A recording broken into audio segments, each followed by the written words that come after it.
Thank you, Madam Chair. Thank you, Representative. Wow.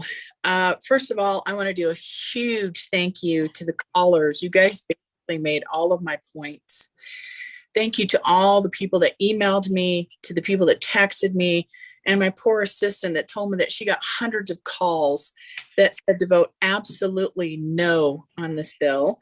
And a thank you to all the law enforcement officers that have reached out to me. And thank you so much to the law enforcement officers that called tonight. So Madam Chair and Representative, I would like to ask, first off, how many gun brands come and are sold with over 15 rounds?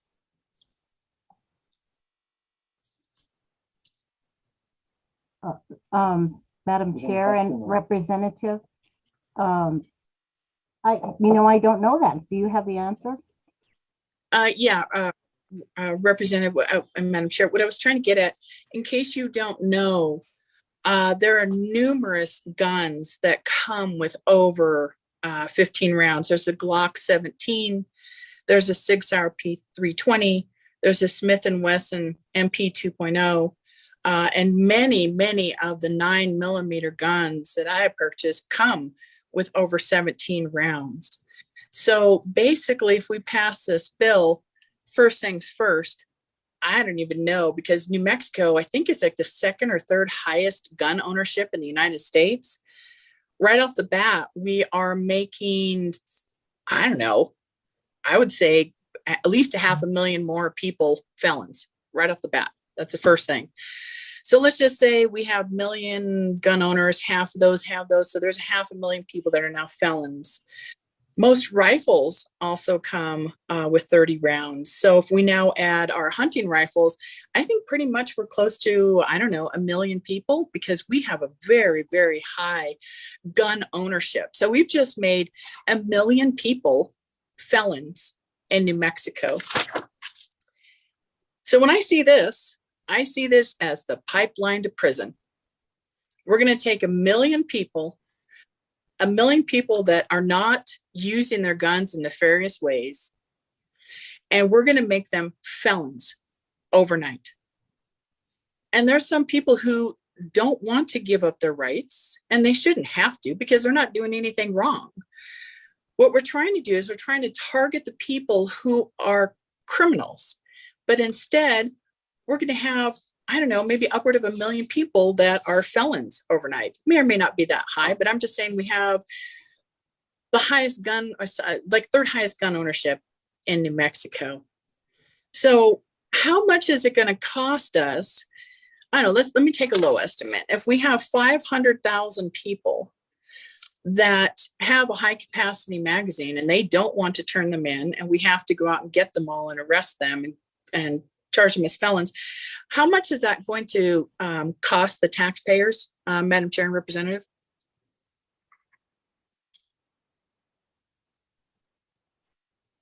Madam Chair and Representative, could you please repeat the question?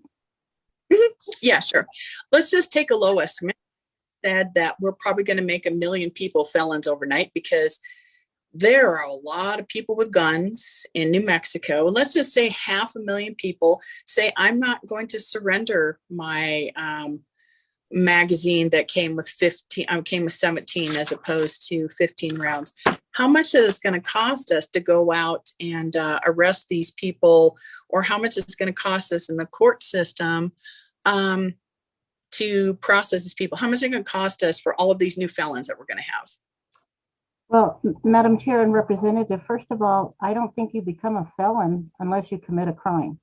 So, I mean, there has to be a crime associated with becoming a felon. And so I guess I'm, again, being not an attorney, and I see this from the standpoint of how I don't understand how we're going to turn all these 500,000 people into criminals. That's one part of my answer. The second part of my answer to you, Madam Chair, is that I think that should, and hopefully if a law were to pass, if HB 156 were to pass, then the expectation is that law-abiding citizens will remain law-abiding citizens and do what they need to do in order to stay within the realm of not following the law.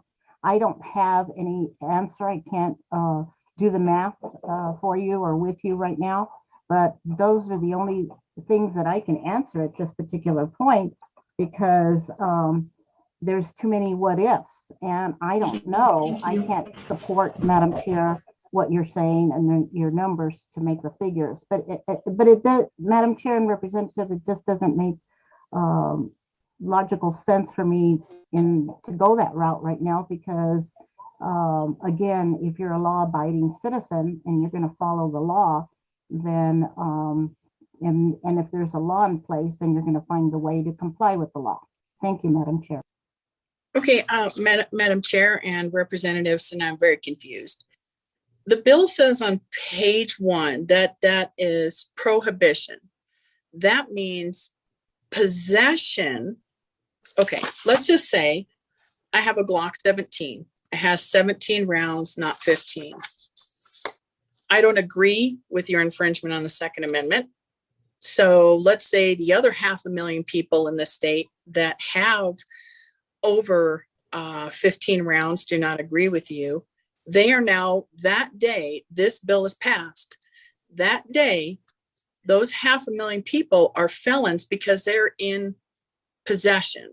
So I'm talking about your bill that says prohibition and possession. Nowhere in here does it say that they do a crime. It just says they don't agree with you because you made up this number of 15, and they don't want to get rid of their Glock 17. And let's say there is 500,000 of those people. How are we going to process all these 500,000 people that have a Glock 17? I'm just saying, for example, that has 17 rounds and not 15, just for simple possession. That's my question. So, Madam Chair and Representative, it's not going to happen overnight. I think, and you look at the last page of the bill, there's an effective date, and I think that gives ample time for individuals to do the responsible thing if the law is passed, and that is that you have until that date when the law becomes law, when the bill becomes law, to comply with the law. And you can find, just as you are, Madam Chair and Representative, knowledgeable on how to attain a gun, and a gun with large capacity magazines, then you should be just as well apprised of how you can dispose of it. And so again, those are my answers to your two questions. Thank you. Okay, Madam Chair and Representative, the big issue here, because I have been a Second Amendment proponent for many years, many people, the vast majority of people in New Mexico would disagree with your terminology of large capacity, because you can go anywhere and buy a Glock 17. You can buy a 6-hour P320, buy a Smith & Wesson MP 2.0, and most of our rifles. I mean, you're literally telling people, sorry, hunting rifles with more than X amount of rounds are no longer legal. And there is going to be quite a few people that do not agree with you at all, because you've decided that this magical number of 15 is a number that you want to be at. And there's plenty of people who have a gun that's 17 round. So that leads me to the question, how much is it going to cost us in gun buyback program to pay the amount for the gun that you want gone? Let's say it is a Glock 17, and let's say that gun is worth $600. And they don't want to go and buy any extensions to, or they don't want to buy anything to make the gun have less rounds. How are we going to pay these people back? Because you're taking their property. It's almost like a weird eminent domain thing. We've decided, oh, you can't have that. Where are we getting all the money to pay these people back or buy their guns for full value, Madam Chair and Representative?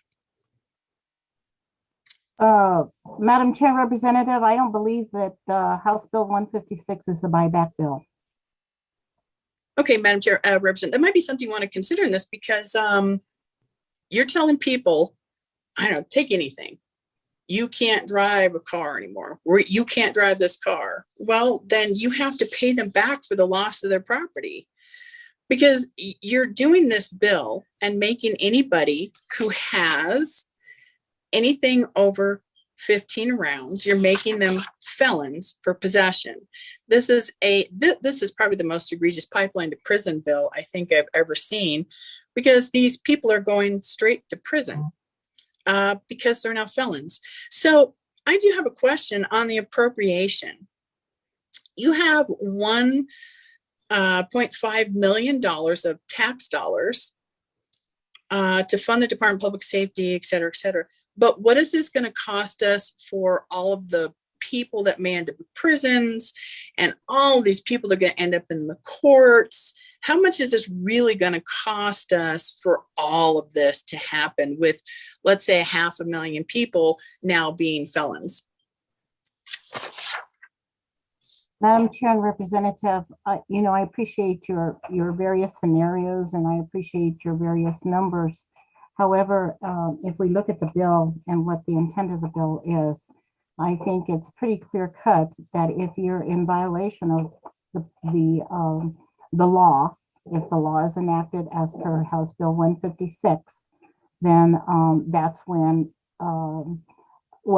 enforcement sets up the mechanisms, and then enforcement takes the actions. And so this is meant for public safety department and law enforcement to execute compliance with the law, and to execute whatever else is necessary in the when there's a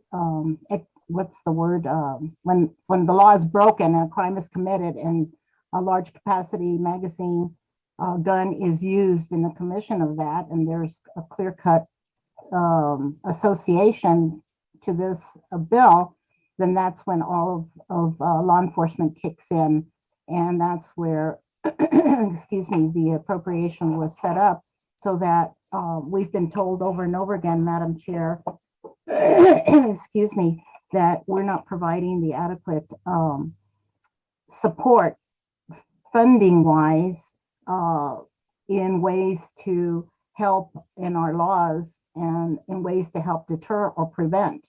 And because I see this as a deterrent bill, Madam Chair, and a prevention bill, and I want to be able to also see it from that standpoint, then the bill clearly delineates that it's there to support the public safety department in all of its capacity as it relates to this, if this bill were enacted. Thank you, Madam Chair and Representative.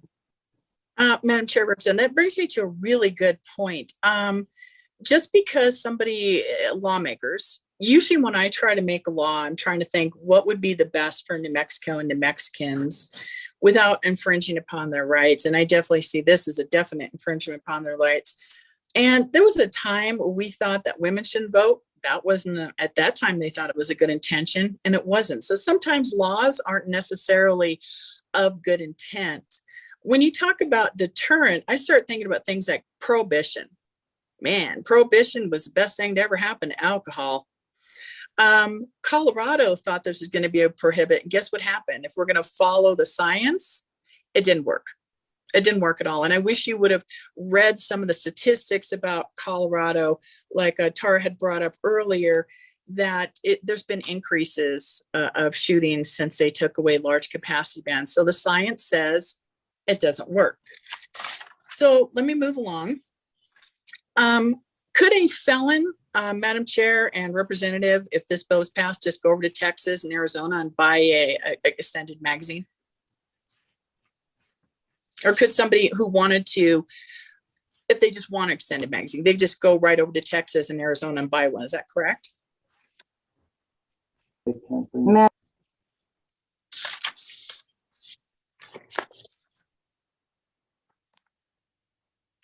I'm sorry, Madam Chair and Representative. I'm not quite sure I understand your question. Can they go to Texas and Colorado and buy a large magazine? No, I'm just saying, if we were to pass this bill, could somebody, if they wanted to, and hold on, my phone's about to die, so I got to move over to Representative Pettigrew's computer. My point being, if we pass this bill, couldn't somebody just go to Texas or Arizona and just simply go and buy a larger capacity magazine? Madam Chair and Representative, I think any person, and specifically the ones that you refer to, and do whatever they'd like and buy whatever they'd like. If this law is passed, they just would not be able to be in New Mexico with that law, if this law passed. Thank you. I don't know how to turn this volume up, so I'm having a hard time hearing. I guess my point being, this is not going to work. Hold on. You got it? No, let me see if I can do this. Okay, let me see if I'm getting feedback now. Can you hear me? Yes, we can. Okay, there we go. Okay, Madam Chair and Representative, I guess my point is, if we pass this bill, what stops criminals from buying large capacity? What would stop them from going out and buying large capacity magazines? Madam Chair and Representative, I think, Madam Chair and Representative, I think that's exactly why we have a penalty. If you break the law, there's a penalty, and it's a fourth-degree felon. So from what I understand, a fourth-degree felon in the state of New Mexico is if you break the law, you face up to 18 months in prison and a fine up to $5,000. So that's what would happen. Thank you, Madam Chair. Thank you, Madam Chair and Representative, for making my point. That's 18 months in prison. And this is a pipeline to prison bill. I'm going to say it over and over again, because we're going to punish so many people. We're going to make them into felons. We're going to put them in prison for 18 months. We're going to charge them $5,000. And I'm trying to think of how hard that's going to be on families, especially people of color in our state, and especially people that are low income who can't afford that. So now we're just taking these people and locking them up, which makes no sense. The point I'm trying to make with you on this, Madam Chair, is that this bill is not going to go after the criminals. The criminals are going to get a hold of whatever they want to do. And there's already laws on the books, which is what the sheriffs were trying to say earlier. The sheriffs have said numerous times that when you guys started to do the red flag bill, which I thought was the dumbest bill ever, it hasn't even been, I think it's been used like 2 times. It didn't work. They already had laws on the book, and the laws on the book should have been to take the person who's committing the crime, not the gun, and the background checks didn't work. And this is going to be another bill that doesn't work, that is going to go to a lawsuit just like it did in California. My concern is I'm thinking about all these people that are going to become felons, and I can't wrap my head around why we want to make people who don't agree with your law and are like, this is not fair, and this is not what we want. And then suddenly we're going to say, oh, we made this a law, even though in 2013, Colorado enacted this law to ban, and it didn't work. Actually, shootings went up. So there is no scientific validity whatsoever to any of this. We have taxpayers are going to have to pay millions of dollars to put all these people in for 18 months in prison. We have people who can't afford to pay $5,000 are going to be punished for this and given more time. If this was ever a pipeline to prison bill, this is it right here. So here's what I'm going to tell you. I have been all over the state of New Mexico. Like I said before, we are the 3rd highest, I believe it might be 2nd highest at this point, of gun ownership. I don't know if you've been to my district, but I have a lot of hunters out there. I have a lot of people who love the Second Amendment, and they're just not going to abide by this. And I'm sorry, if you feel that it's important to turn law-abiding citizens into felons, I strongly disagree with you. And I don't know if you've been out to rural New Mexico lately, but there are people out there that love their guns and they don't want this. And I don't know if you've spoken to Hispanics in New Mexico, because I have, because I I'm a very strong gun advocate, and Democrats alike. When I go to gun shows, I talk to Democrats more than anything, and they are tired of the infringement on their gun rights. So New Mexicans do not want this. And I can't imagine what it would be like to be a single mom in your house. I mean, this is something you may want to really think about. Single mom in her house, she's got a gun that has a high capacity, a rifle with high capacity, and 4 guys break into her house and they're all armed. You're now telling her, I don't care about that. You cannot defend yourself. Sorry, you're dead. I'm sorry, because she doesn't have any other way to defend herself. And some people are very good at reloading and some people are not. So I do not want to see a single mom or a kid even that's at home, like a 16-year-old girl that's at home and she needs to defend herself. And that has happened all over the United States, where people have used a firearm to protect themselves. And I'm talking about just saving one life of somebody who's at home, their door get kicked in, and 4 people with weapons are there and they have no way to defend themselves. So this is a huge no, and not just for me. This is a no. In case you noticed, there was law enforcement that called in. Law enforcement has contacted me. Moms, dads, Hispanics, Democrats, they don't want this bill. I am their representative. You are their representative. And the fact is, we have to represent the people. The people do not want this. This is a pipeline to prison. This is going to cost us millions of dollars. And to put people in jail for 18 months for an object, a piece of plastic, is the most, I can't even wrap my head around 18 months for a piece of plastic. A $5,000 fine for a piece of plastic. This has failed in Colorado. And this is no different than prohibition. I mean, we could ban high-level alcohol all day long, and guess what? People are still going to get a hold of alcohol. If it has to be in lower percentages, they're still going to get, it doesn't work. This is a prohibition on our gun rights. And don't forget, this is a right, not a want. We have the right to do this. What is the most frustrating thing about all of this, Madam Chair and Representative, is this takes legal gun owners that don't agree with you, which is the vast majority of people don't want this bill. And instead of focusing on the criminals, instead of, like, here's one thing.